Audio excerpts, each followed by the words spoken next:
Welcome to Tech Down Over. We're here. It is going to be fun today. We're going to talk about cameras and other things, and there's three of us again today.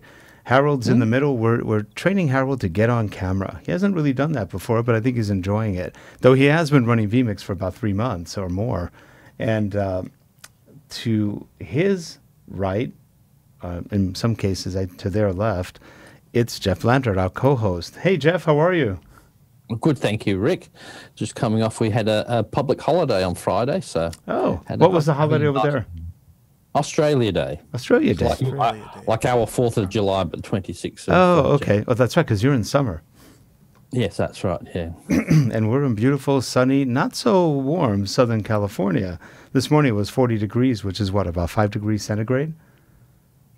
So it's 20, how much was it? 5, well, we were 40 degrees. Oh, okay. So, we're about 8 degrees from freezing. So maybe it's about 9 degrees? Yeah, I was looking at something from Jeffrey K. Holbrook, so I thought, that's not bad. It was only 5. 5. And I'm thinking, oh, that was Fahrenheit. Yeah, 5 Celsius. Fahrenheit is freaking cold. Yeah, that was on his balcony, and I thought, oh, that is cold. That's funny. We still don't have the new intro, but here we go.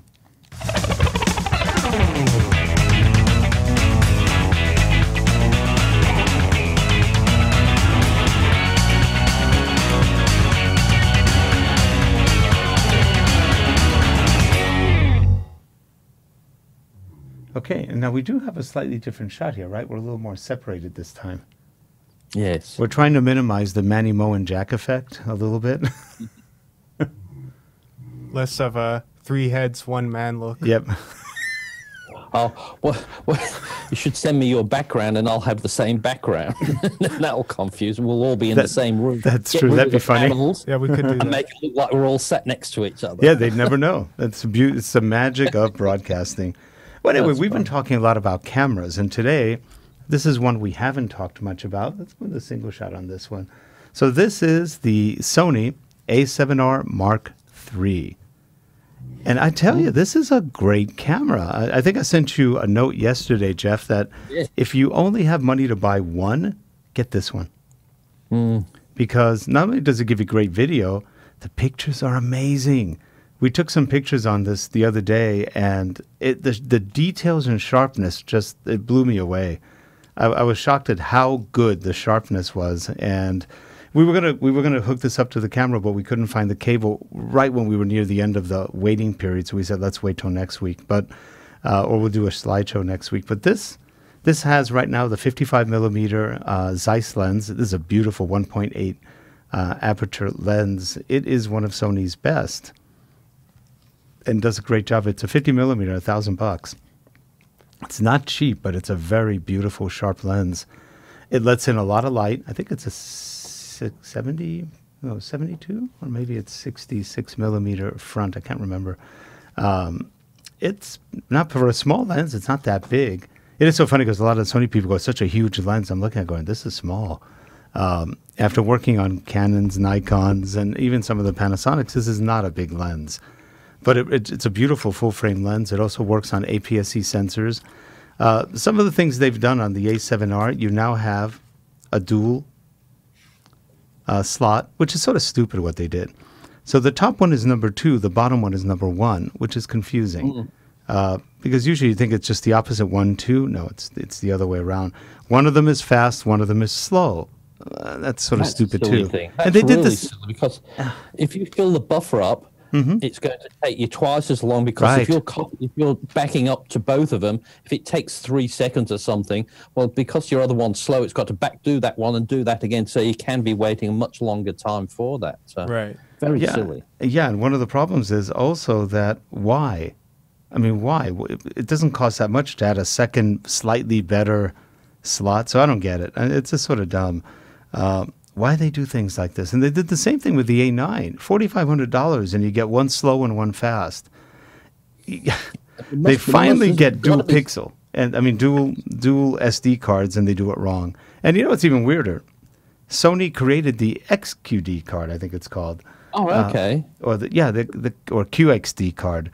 They create that and they don't use it in their own camera. Hello, so Nikon's one of the few people using it.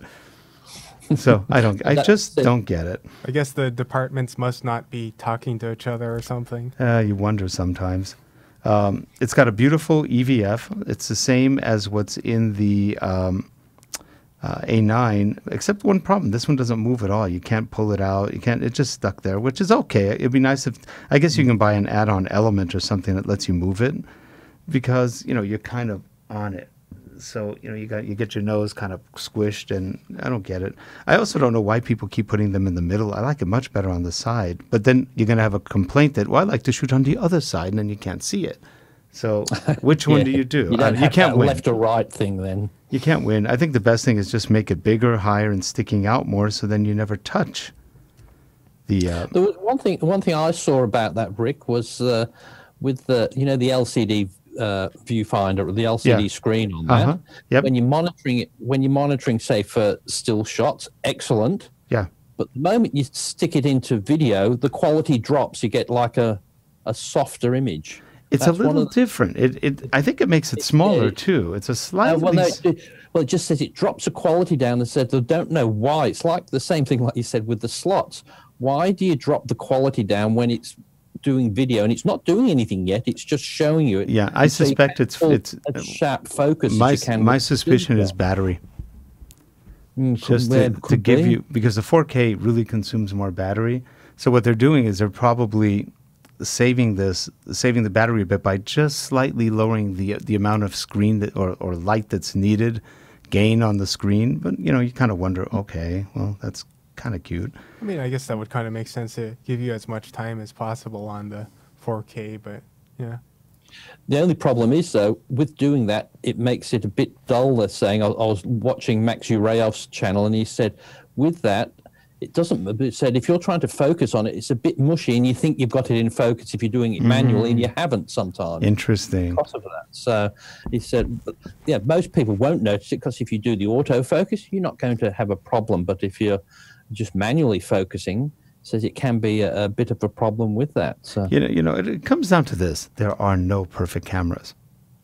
No. Ever. I mean, there's good cameras, there's very good cameras, but there's no perfect camera, because everybody wants what's in every camera, and then it's so hard to get that in there. This is a lot nicer than the A7R II, which I never liked. I never liked the 1 or the 2. I thought they were too small, the heat problem. This one, no heat problems. The picture quality is frankly amazing. We didn't have time to create a little slideshow today, but the levels. I took a selfie the other day with this, and I went, ah! I'll tell you what I did Every the other day. detail of little teeny weeny wrinkles that you really can't see with the eye, it catches. I was like, oh my God, that's scary. But it was. Have you ever seen? Did you see the one that they did in Arizona, the desert of all the ones with the A7R Mark II? Yeah. Well, the Mark II. Jared Poland, he put his images up there for you to download, so you can have a look at the quality of them. Yeah.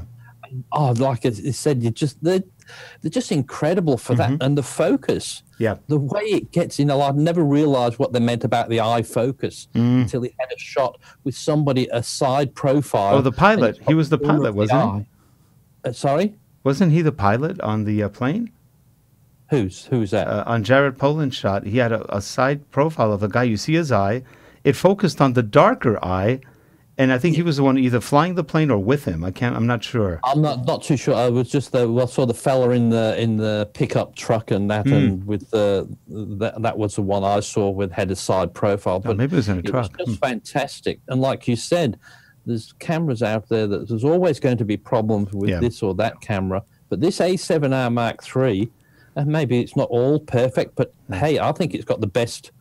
It's got the best things you could possibly want out of that, like you said, from the A9 and that. There are a few things that say you don't have, but it's more so on the Sony range. Like there was one thing that Panasonics have that I think is really fantastic, and so does quite a few other ones, which is the point focus, where you can, like on Panasonic, you put the AFS, which so you squeeze your trigger, focus, and then let go, and it's manual. Sony don't have that. They have auto, so you focus, then you've got to go and switch the autofocus off. You can't have that one pull focus, which that one does make a big deal of difference on that. There was another strange thing that Max was saying on that. If you put like you've got your Ninja recorder, have you? Mm-hmm. You've got that. If you put that on that, that's great for filming. But and you've got your touch focus on you can click on a point on the screen to focus. Well, as soon as you start recording with the external monitor, the LCD disappears. That's right.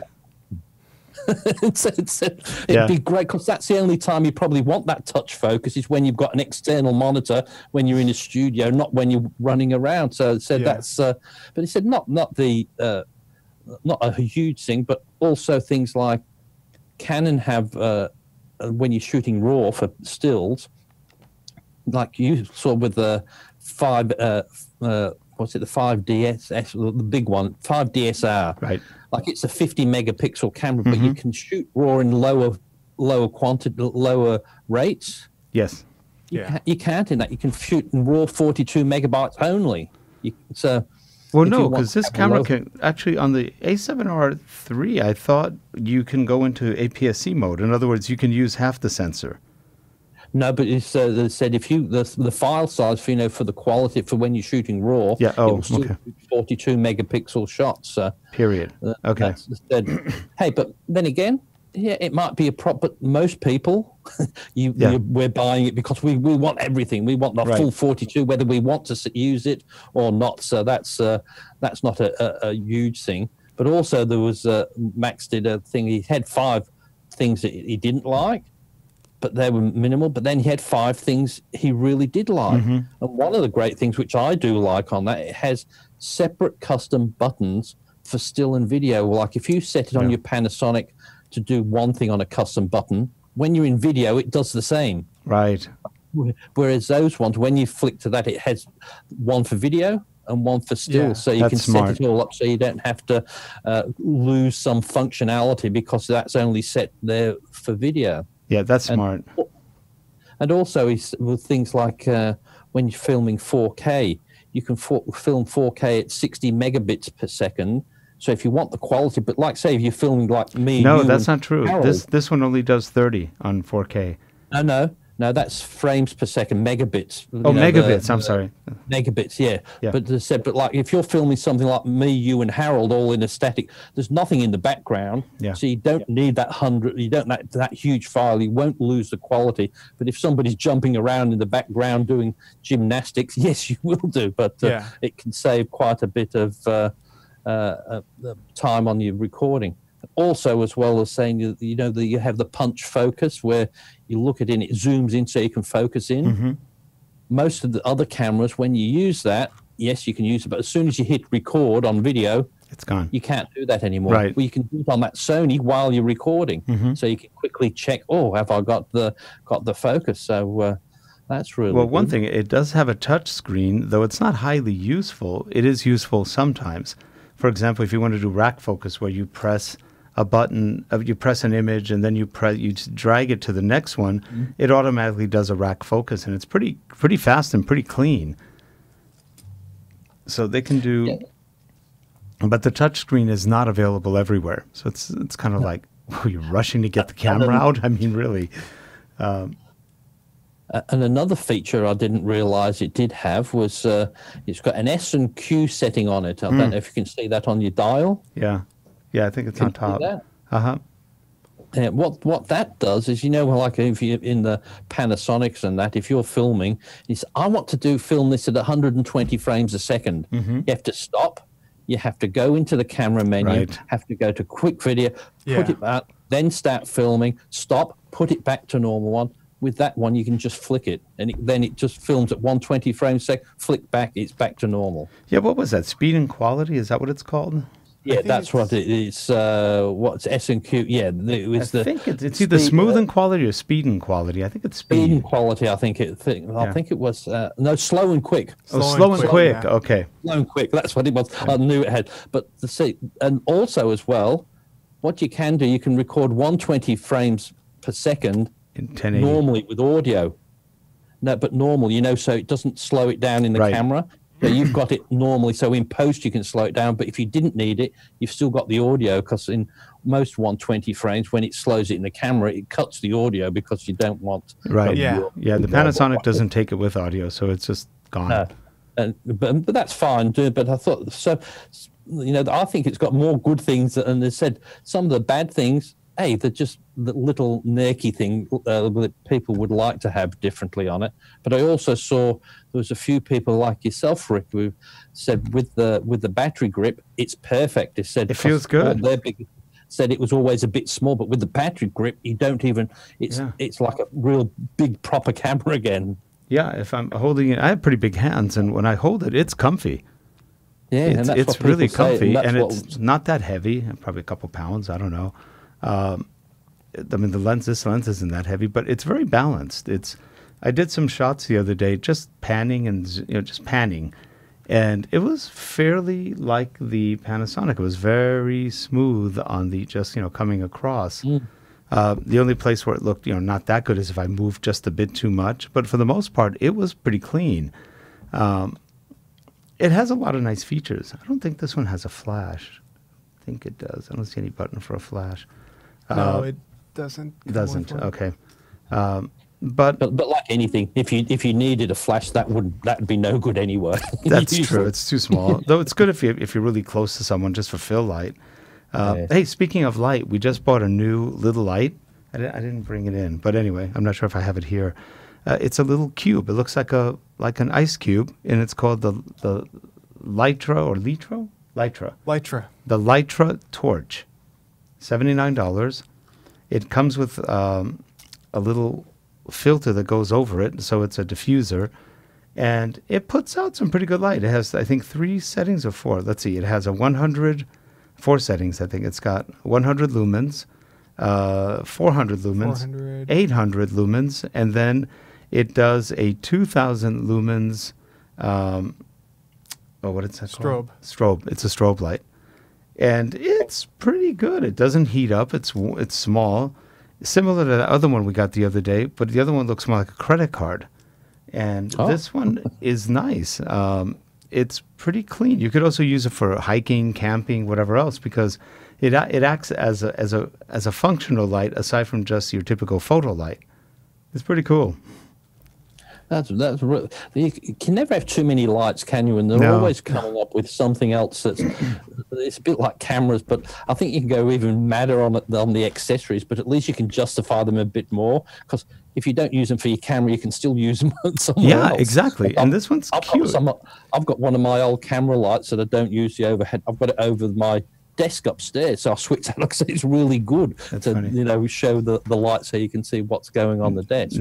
Before we finish on the Sony, Rick, there was one feature I saw, and Max was saying that was really intrigued me, was the clean image zoom. Have you seen that feature? Yeah, I think so. When you're talking about when it does the internal zoom. What it does, it changes the crop factor. Yes. Without having to change the lens, so you can have it as a 1.3 crop. And so if you need it without changing lens, if you're just desperate to it, you can bring it in without losing the quality. So you're not actually zooming in, you're just changing the crop factor. Yeah, what they're doing is they're playing with the 42 megapixel and just bringing it, either shooting from a more compressed out or in, and you get just a lot of variety. Now we're going to do a test. By the way, Harold is the one who bought my 5DSR. Oh, okay. So we're going to bring that in and take same pictures of trees and some landscapes and see which one looks better or has more detail. This, I know, has more HDR. It's got more steps. It's got, I think, 15 stops of HDR kind of filming. So that's pretty good. It's got some really good high dynamic range. I believe the Canon is either 11 or 13. I can't remember what it was. Yeah, I don't remember. It was lower. I know that. And they got dinged on that one, but it still took great pictures. But it's just an interesting thing just to see what the difference is between the Canon at $3,800 and this one at basically $3,200. And it's funny, now you've got me looking at the Sony. I've had a look here, and one's going here for 6,600, but it's with the 24 to 105 Oh, lens. that's a nice lens. Yeah. And that's what I asked Hugh Brownson, and he said, if there was one he said that one. Yeah. And I thought, but that's 6,600, but that's Australian dollars, including tax and all that. But I'm starting to look, so that's again. Hold on. What? Yes, it's talking to me. What are you trying to say? Oh, okay. She said, buy me. I should just wait 3 months until you've got over that one. Come over there, and then you'll sell me that one, Dave. I don't know. I think I'm going to keep this one. We like these Sonys. One of these days, I may surprise you and just sell a Panasonic. So, yeah. But as I said, there's so many damn good ones. But that one, it seems to tick all the boxes and fix up all the things that really put. Like people were going to droves to the Sony and the A7R Mark II, even with all the problems. I know, horrible battery size, and now this one that hasn't got any of that. So you can imagine how well this one's going to go. And so far, it's gone very well. And the thing is, they have good software on it. It's pretty good. They got rid of the stupid apps thing, where you App Store kind of thing, which was really a pain to work with. So now it's just much easier to work with. The menus are a lot easier. I find the menus as good as anybody else right now. So to me, the menus are as good as Canon at this point. Yep. They're no worse. Only one thing I think they took off, but it's not that you don't do it much, but it's like the time lapse. They got rid of that. I don't know why. That's sort of dumb, but. Because most people in that level want to have that, so you have to have the external. I can never say the name. What's intervalometer? Yeah. What's it called? Yeah, intervalometer. Yeah. Yeah, that's right. You said it right. So you have to get this separate one. But I suppose that's not much of a thing if you want to do it. But you'd think when you pay that much, why that shouldn't be that much of a difference to do that. So. I remember when I was taking calculus and physics in school back a long time ago. And calculus, what calculus is, it's used to create an intervalometer, basically. It's the same idea. When you have your speedometer in a car, that's calculus. It calculates your values and figures out the difference and tells you how fast you're going. It's kind of funny. So people say, what good is calculus? That's about it. It's just that. But that's very important. Yeah, it's used in so many instruments right now and so many cameras and everything else. It's pretty cool. I remember none of my calculus. It's so little, it's pathetic. But I remembered a couple little things about that. And the other thing was infinity. Calculus can go out to infinity. It's just kind of neat. It's a lot like with education and that. When you're learning it, it's a load of rubbish and you can't see any practical use for it. But somewhere along in your life, you say, hang on, now I know why I did that. And so you understand. Sometimes it starts to make sense. But I think these days it gets even harder and harder with there's so much to learn. Yep. But you learn something, and by the time you finish learning it, it's obsolete. So why bother? That's true. Now, Harold, you shot with the A9. You shot with all of these. You shot only a little bit with the A7R Mark III. How did you feel with this one? I mean, I know it has, I think, less focus points than the A9, but it's got like 300. It was really quick. I didn't really notice any significant difference between the quality of its focus compared to the A9, and I think what we were saying before, the image stabilization on it is really good. Rick and I were going through some panning shots where he was just kind of panning right to left, left to right, and I thought he was on a tripod. He was just doing it handheld, but it came out really nice. And the sharpness, we were kind of pixel peeping on some pictures we took, and when it's got good focus on something, then it's just super crisp detail. Yeah, and by the way, ISO is also very good on this. It has a standard ISO of up to 32,000, but then you can go up to 102,000 in the extended ISO. So it goes pretty high, and like some of the folks are saying, at 102,000, it's still usable. It's usable. It gets a bit noisy, fuzzy after about 21,000, but I mean that's kind of to be expected, and that's a lot more, I think, than some of the other cameras will give you. Oh, tried to make them a little taller in the screen. I was just going to say it's like he was on an ocean and a wave hit him. Yep. now he's tall. He's not that short. But it's got a Herman Munster head, though. It's flat. Yeah, my head's getting a bit cut off here. Just adjust a little bit more. Yeah. I did the gross adjust like donk. Because I was looking at him going, he's really low on the screen. He's hitting the lower thirds. Let's get him up there. So he's fixing that up. There you go. So I would say if the same thing I told Jeff, if you only have money for one camera and you've got enough for a full frame like this, do you buy an A9 at $4,500? Do you buy this at $3,200? What do? I would get this at $3,200 for one reason. Well, maybe a couple of reasons, but one of the big reasons is less focus points. Okay, fine. That's, you know what? You're not going to die from it. It still looks amazing. 300 or 293 focus points is a lot of focus points. It might be 393. I can't remember. I think it's 293. And the other thing is you've got the same EVF as the A9, so your viewfinder is exactly the same. You've got the dual card slots, one which is crippled and the other one which isn't, which is sort of stupid, but at least you have two. Same batteries as the A9, so you don't have a timing issue with batteries. They can go on quite a while. And like other people have said, these batteries are only rated for 2 to 3 hours. I've gotten like 5 out of each on these. They really go quite a while. And really, that's not a bad camera. And the lenses all fit the same camera, so whatever you buy, if you want to upgrade later, that's true. But you immediately save $1,300 by getting this one, which is the price of a 35 millimeter Zeiss lens, or some smaller ones. You can buy 2 or 3 lenses that are in the 300 or 400 range, and you've got already some nice lenses. So you don't have to just spend all your money on the camera. You can still get lenses plus a very nice camera for a little bit less. And Canon doesn't have anything at this price range that is as good. The 5D Mark IV, this would kill the 5D Mark IV in many ways. Even the 5DSR, I think this probably takes better pictures than the 5DSR because it's sharper.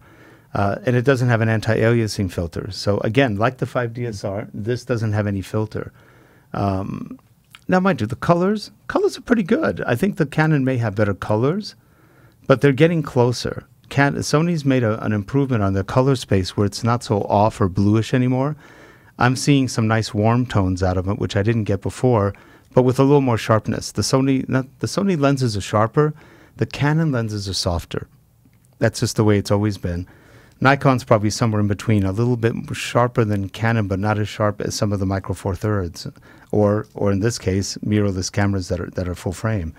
So this would be a good buy. Rick, the battery grip, how much was that? Is that? Oh, the battery grip was $250, I think. Oh, that's not too bad. And now, does that take 2 batteries or 2 and make 2 batteries? 2. And then other, like the one thing that the Panasonic was a bit silly on, does that tell you what capacity both batteries have on the viewfinder? Like, so can you say, oh, one's at 80% and one's at 50%?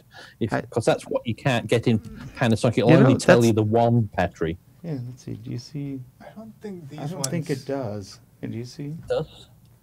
Oh, yes, it does, actually. Each one? It shows you how much is in battery number 1, how much is in battery number 2. Oh, there you go. Because that's one thing that Panasonic won't do. You have that. It'll say, there's a second battery, but I have no idea. You have to take the first battery out to see and put it in, and then to see what the capacity is on the other one. So that's great. Okay, I'm getting a message from her. It's talking to you again. She said she's got more than enough power to handle you anytime. Wow. She's calling for me. She's calling out to you, Jeff. Now, she won't go out, but she's got a cousin who's really cute. Oh, dear. You're just going to have to buy one. You got to buy something. Now, I'll tell you what, that's the thing, but there's another thing that's the extra accessory that will be coming out later this year is that DJI Ronin S. That sounded fun. Perfect. That looks like that. It's like a big Osmo, but a big chunky one. But the big thing with all those other stabilizers, you'd never use them like the Ronin M. You have to set it up. balance it properly, but you can't just put it down. Whereas this one, it's just that handheld one, and it's got the slant, so you can see the viewfinder while you're holding it. That's good. So you don't have to have the flip out, and that's I think that would be now. By the way, I do have a ding on all of the Sonys, and I think it's idiotic. Why don't you do a flip out screen? This only goes up there, and going down. That's all it does. You can't put it all the way down, or at least halfway, so it's a little limited. Why? You know what their comment is? Get an external monitor. Yeah, but you know what? You don't always have that on. Yeah. One of the things you might want to try with it, which I don't know how it will work, but what they're saying with that is, with the USB-C, you can tether it to your computer. Yes. So if you're doing like we're doing here, you could have that on and tether it and see what it is on your screen. That's true. That's true. So that should be a thing for bloggers if that's a way around. But I wondered how that would work. But they say you can tether it, which you can't do with some of the. I don't think you can do that with the Panasonics. No. But you can tether this so you can use it from your computer, take the shots, and do all the different things from there. Does this one have a RJ45? I didn't see it on there. I may have missed it. I'm not seeing it either. I don't know if this one has an RJ40. The A9 has an RJ45. No, I don't think this one does. Not seeing it. This one I don't think does. It's a little bit smaller too, but that's kind of nice having the RJ45. We haven't really done anything with it, but yeah, you could tether that for sure. Yeah, because I think that goes through the USB. And this is could do it through the 3.1, right? The C. Mm-hmm. And I think and also I think the Sony charges while you've got it. If you connect that through to power, you can charge as well while it's connected through the USB-C, whereas others ones don't as well. So. What? Oh, that's funny. She's funny. She said she can charge you up too. Okay. Oh dear, I think we better leave it there.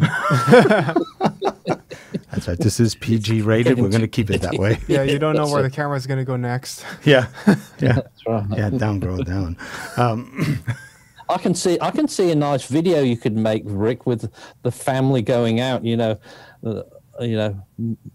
the Panasonic, the big one, and then you can have the smaller cameras come along, do a frame by frame motion, and have all the little family going out, and the cameras talking to each other. Yeah, that'd be a little thing.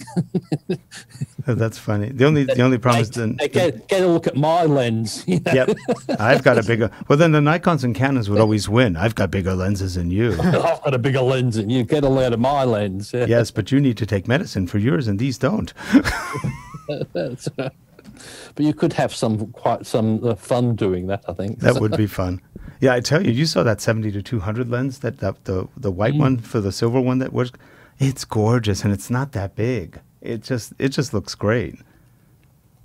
I'm tempted to take that one to New York, and not next week, the week after we're flying out to New York again, and I'm tempted to take it, but it's such a big lens. It's bigger in the bag, so I don't know. I may take it, I may not. These smaller lenses are so. What do you think? You'll take the Sony? I think I'm definitely taking the Sony. Probably I may take this one over the A9 just to test it more because of the higher megapixels, and I'll probably bring the 18-105. That's what I'm thinking of bringing, and that's not a full frame lens. They said it works very well on full frame, so I may take that one. I don't think I'll take the 70-200, though I might. I don't know. No, what I would do is you just take the one with just concentrate on that. Then you'll enjoy it more because the more you take, the more you're thinking about what shall I use, and then you don't use them. I know. And they're heavy, and in your bag, your shoulder starts going like that, and it's not fun. Just take the one I know of, and as soon as you get there, take it out of the bag and hold it. Don't. Because that's true. Oh no, that's not worthy enough to take it out of the bag. So. Yeah, no.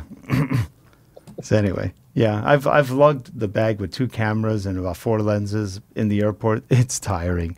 It doesn't feel like much when you pick it up, but after walking, I don't know, a mile inside an airport with a heavy bag on you, you feel it after a while. It's like, this is no fun.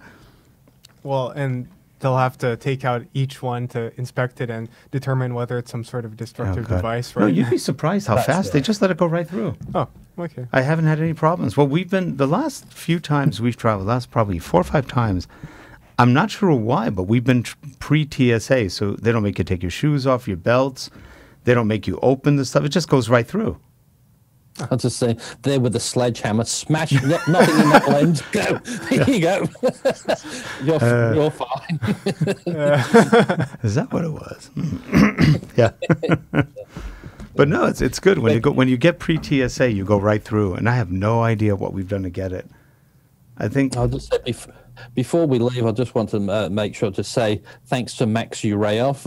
I've been watching his podcasts on all the things on the Sony, and he covers them quite well. He covers them all in the real world sort of situations, the things that professionals would like. You know where Max is? Myself, who don't do it professionally but would never think of. So yeah, do you know where Max is? What? He's in Idaho. Is he? He's in Idaho. So he's somewhere near our daughter and son-in-law. I don't know where, but I think he's not far from Boise. Oh, well, you'll have to see if you can catch up with him when you go out to visit them. That's what I'm hoping. I'll invite him onto the show. We haven't done that yet. He should be on the show. He's fun, and I love his reviews. I just love the way he does his stuff, and he does so many of them. He spends a lot of time, but it's not over your head. It's all relevant to what you need to know. Am I wrong, or did he just get married? I don't know. I vaguely think he just got married, if I recall correctly. Not sure. Now I can't remember. He's either Russian. He's either Russian or Ukrainian descent. I'm not sure. One of the two. That name would give that away. I think. Yuriev. I don't know that. I don't know the Russian names well enough to say that's Ukrainian. Or I have a friend who is Ukrainian descent, but he's born here. His name is Shalke. So I'm not sure that, but he says he's Ukrainian descent. But Ukraine and Russia have been together in one way or another for many, many, many years. So there's a lot of mixing. So it's hard to say. I know a Kishniak, Polina Kishniak, and she's part Ukrainian, part Russian. Oh. So a mix. But anyway, he would be great. Yuri does a great Yuri, not Max. Yuri. Max Yuriev does a great job on his reviews, and he's done some of the best follow focus reviews for face tracking and everything. That's what motivated us to do the ones we did. So it was fun. It's good. Actually, those are fun tests because you really do see what the camera can and can't do. So anyway, well, next time we probably figure you'll get one of these or something similar. He's going to break soon. You know that. Yeah. Okay. Yeah, we'll. I'm going to break. Yes, eventually. Yeah. Yes. Wait. Oh, right. Yeah. She wants to tell you that she has broken many of this. So yes, I don't mind. I could quite easily go out and get it. It's always the post-purchase syndrome that you get 2 minutes after you do. I know. But you know what? Just do it. Yeah. Just do it. It's been years. You haven't bought a camera in 3 years. No. You're due. I've bought 10 cameras in 3 years. I've sold most of them, but do it. You can do it. Okay. All right. Well, hey, we're looking. I'll have to start thinking about that for next week. Yeah, it'd be fun. So anyway, for all you folks watching, thanks for watching, and we appreciate you coming and staying this long. If you have stayed this long, we either think something is wrong with you, or maybe you actually enjoy the show. One of the two. And well, she wants you to buy the camera too. So there you go. You can't mess with her. She's a Sony master of arms. So anyway, well, have a good one, everyone. And Jeff, we will see you next week, and then we'll be gone the following week. We'll be in New York. Actually, no, you guys will be on. Harold will be on with you. Yeah, I'll be here. Okay. And I've also said, Jeff said he might be available too to come on. Oh, cool. Maybe the week after we can get him on, or next week. We have some possible guests next week. We were trying to get Hugh last week and this week, but he was busy. He's traveling and he's doing his documentary, and he's behind on a couple of reviews he's doing, so he wanted to catch up. So hopefully we'll either get him next week or maybe a couple weeks from now. He's always fun. I'm going to try to see him in New York if I can. I just don't know what the schedule is yet, so we'll see. But anyway, well, have a good one, everyone. We will see you next week on Tech Down Over. Bye-bye. Bye for now.